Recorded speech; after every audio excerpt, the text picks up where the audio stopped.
In Colorado, when a sexual assault kit comes back from the state laboratory, the report that lands on the detective's desk is about 1 page long, and most of it is procedure. There is one line people actually read: "No male DNA found." That line ends a case. It means there is nobody to look for. The file gets closed, the victim is told the science did not help this time, and the detective moves to the next one. In more than 30 of those cases, the male DNA was there. It was in the data. The analyst deleted the values and wrote the sentence anyway.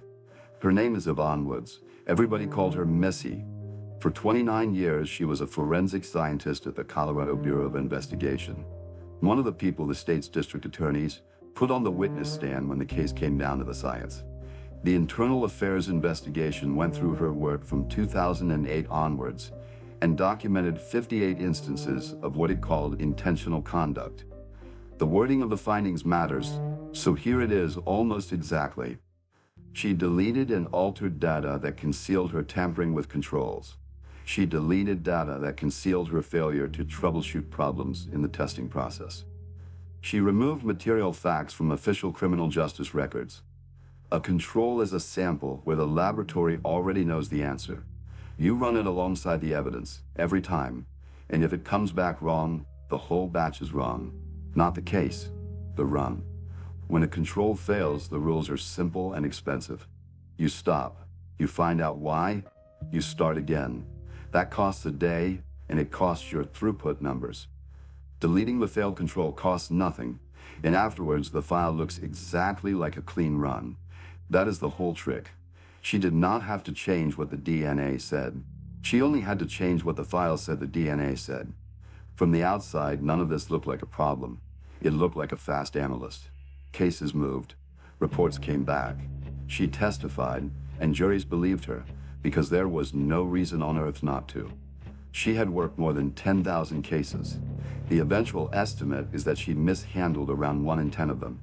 It did not come from an audit or a defense lawyer or a court. In September 2023, laboratory management gave an intern a research project. Go back through some historical DNA cases. The intern noticed that data was missing from the records of test results. Internal Affairs opened its investigation on the 3rd of October. Woods was put on administrative leave that month. In November, she retired.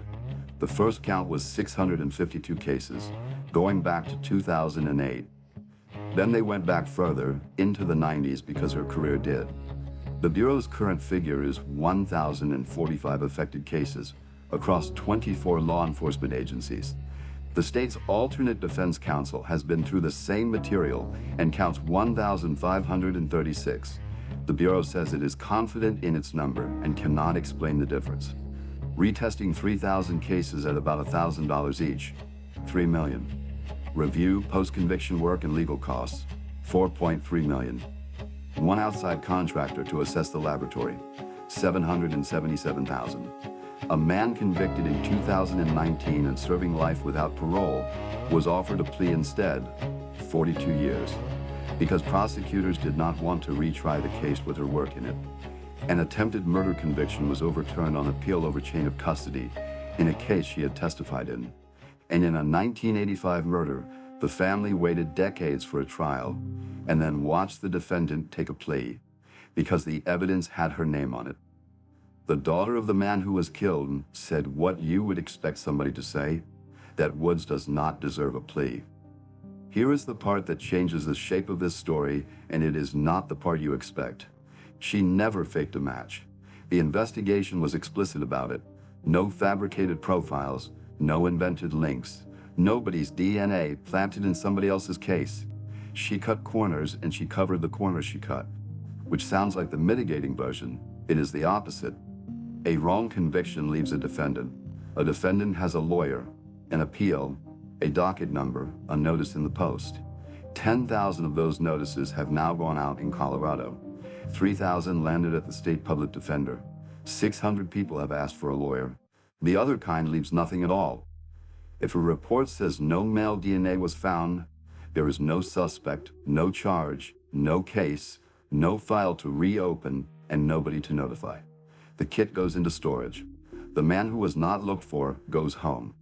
Those are the ones nobody will ever count. Not the Bureau's 1,045, not the defense's 1,536. They are not in either number because by design, they left no trace. Investigators asked her why. She said it was a rush batch and I was trying to get data out, and that's how it happened. Asked whether there was a good reason, she said she did not have one. Colorado passed a law because of her, the Forensic Science Integrity Act, which forces crime laboratories to disclose every case an accused employee touched. The defense lawyers who fought for it are drowning in it. $500,000 spent by March, $2 million requested, $11 million estimated. One of them put the limit of the whole thing in a single sentence. It does not solve the problem, it provides a process to shed light on the problem.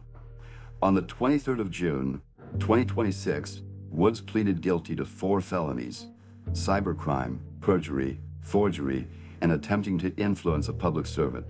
98 other counts were dropped. She is sentenced on the 8th of September to somewhere between 8 and 16 years. A crime laboratory is not there to convict people. It is there to be the fixed point, the thing you check the case against when the witnesses contradict each other and the confession was taken at 4 in the morning. For 15 years in that building, the fixed point was a person in a hurry. One question before you go, and I do read the answers. There are 2 kinds of victim in this story. There is the convicted man whose case now falls apart, and there is the woman who was told her kit came back clean and was never told otherwise. The system has a process for the first one and nothing at all for the second. Which of them would you spend the $11 million on? And be honest about why.